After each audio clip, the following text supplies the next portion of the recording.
Brought to you by TechnoSpark 20 series smartphones. तो आज बेहद खुशी है कि मुकेश साहनी जी ने आज महागठबंधन जो है उसमें शामिल हुए हैं और हम सब लोग, पूरा राष्ट्रीय जनता दल परिवार, सभी हमारे महागठबंधन के सभी साथी, इनका हम लोग स्वागत करते हैं। ये बयान और महागठबंधन के साथ आ गए मुकेश सहनी के लेकर जो तमाम अटकलें थी उस पर फिलहाल विराम खुद तेजस्वी यादव ने लगा दिया, जब कैमरे के सामने दोनों नेताओं ने हाथ उठाकर ये कहा कि अब आरजेडी के साथ वीआईपी आ गई है और इसके साथ ही वीआईपी की महागठबंधन में एंट्री हो गई। नमस्कार, प्रणाम, बिहार तक देख रहे हैं आप, मैं हूं आपके साथ इंद्र मोहन। वीआईपी पार्टी अब आरजेडी के साथ लोकसभा चुनाव में उतरने वाली है, यानी कि महागठबंधन के आकार में 5 पार्टियां नहीं बल्कि अब 6 पार्टियां होगी। लेफ्ट की 3 पार्टी, कांग्रेस, आरजेडी और वीआईपी, यानी कि वीआईपी की महागठबंधन में एंट्री के साथ ही 3 सीटों का भी ऐलान हो गया। ये 3 सीटें आरजेडी ने अपने हिस्से से दी हैं। ये सीटें हैं गोपालगंज, झंझारपुर और मोतिहारी। इससे पहले भी लोकसभा चुनाव में वीआईपी पार्टी 3 सीटों पर चुनाव लड़ी थी महागठबंधन के साथ ही, लेकिन जीत हासिल नहीं हो पाई थी। अब एक बार फिर से उन्हें 3 सीटें दी गई है कि 26 सीटें जो है राष्ट्रीय जनता दल चुनाव लड़ेगी। तो हम राष्ट्रीय जनता दल अपने कोटे में से उस 26 सीटों में से हम 3 सीट जो है मुकेश साहनी जी को, हमारे पार्टी का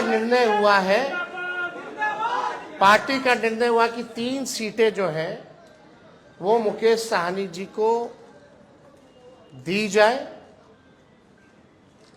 राष्ट्रीय अध्यक्ष जी का भी निर्णय है और वो 3 सीटें, पहला गोपालगंज है, दूसरा झंझारपुर है और तीसरा जो है मोतिहारी सीट जो है। ये फैसला हुआ है कि ये 3 सीटों पर मुकेश साहनी जी की पार्टी। हालांकि मुकेश सहनी को लेकर यह भी सवाल उठ रहा था कि क्या मुकेश सहनी उसी महागठबंधन के साथ जाएंगे या यूं कहें कि आरजेडी के साथ जाएंगे, जिन पर यह आरोप लगाया था उन्होंने खुद ही कि उनके पीठ में छुरा घोंपा गया है।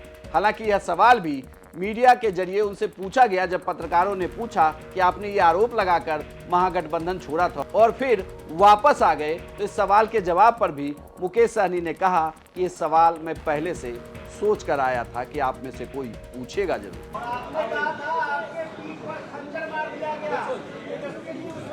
हमें पूरा उम्मीद था कि ये सवाल जरूर आप करेंगे। देखिए,